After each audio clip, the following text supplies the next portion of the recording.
addition of score. But now I think it's the first time that we've got a real Spanish national. A real one.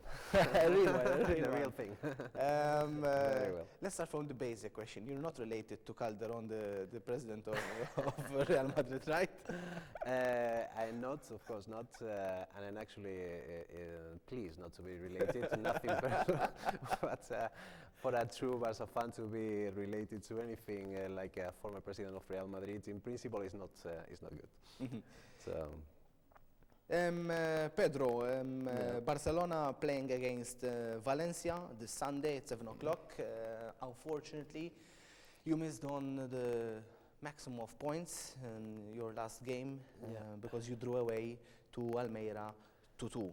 It's a sort of a difficult moment for Barcelona. You're trying to concentrate both on the league and also on the UEFA Champions League, which we'll see again Barcelona in action in midweek. Correct. Yes, it's a difficult moment for us. However, the elimination of Real Madrid in the Champions League has eased at the moment, if you understand what I mean by that.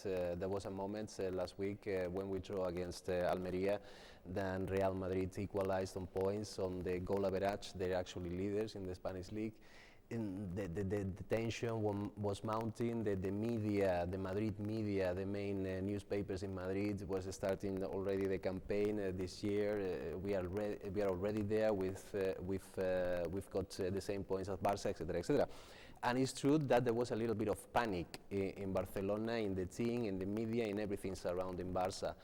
However, that panic has been eased in a great degree by the elimination of Real Madrid. Mm-hmm. I have to say that after the elimination of Real Madrid, the pressure is probably back on Real Madrid now, not on Barca. But don't you think that it's extra pressure that you could have lived without it, because it's additional pressure now from all the Spanish media, as you were quite rightly mentioning, and even from the association itself, because there's the coefficient ranks finally for Spanish teams to keep on participating in the UEFA competitions. No, of course, when it comes to La Liga this year, I agree with you. At the moment, we have to look at the standings, and the standings are clear. Real Madrid is leaders, and that's it. And we still have to play Real Madrid, but it's going to be played at the Bernabeu. So that means that they have that advantage in principle to be able to decide La Liga there at that particular match.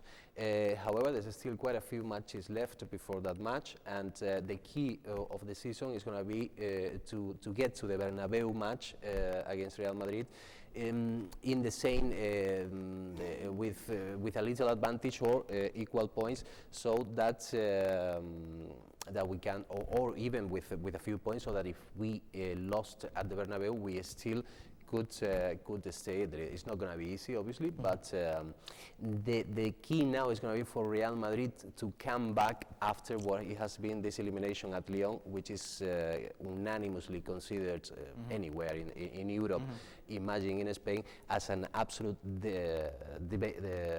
debacle, no? An absolute failure for Real Madrid. Before going into UEFA Champions League and the game against Stuttgart of this Wednesday, we're practically in March. More than half of the season is over. Do you think that, or do you accept the fact that this year's team, with regards performance, is a bit inferior when compared to last season's performances? We have to say that. And in respect also of the fact that you have been eliminated, unfortunately, from Copa del Rey. True, but the Copa del Rey, and I have to say, everybody wants to win the Copa del Rey.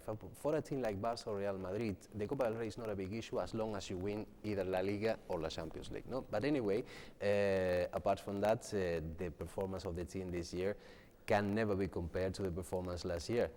For one simple reason, is that last year we won absolutely everything there was to be won.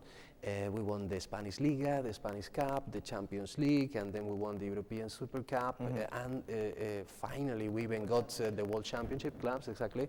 So we won. It was top place. Exactly. So to come back this season and to achieve the same level of in number of trophies, etc., is just impossible. But regardless of what we can win this year, I think the most important thing is that there is a few players that are not performing as well as last year, no? And I can tell you, for example, players that were important last season for us, like Ture Yaya, for example, he's not really at the same level. And then you have Ibrahimovic, which is being an absolute, well, he's really leaving the Barca fans with a bit of a cold shoulder, really, because we've spent a lot of money on Ibrahimovic. I think it was about 35 million euros, and plus Eto'o going to Inter de Milan at the same time, when Eto'o had been like, absolute essential for us, no? And Ibrahimovic is not really adapting well to the Spanish league so far. He seems to be absolutely angry with everybody in the Spanish league. He's not scoring. He was sent off last season. But the question is that for us, we really had high hopes on Ibrahimovic this year, and so far Ibrahimovic is no good. Thank God that we still have Xavi and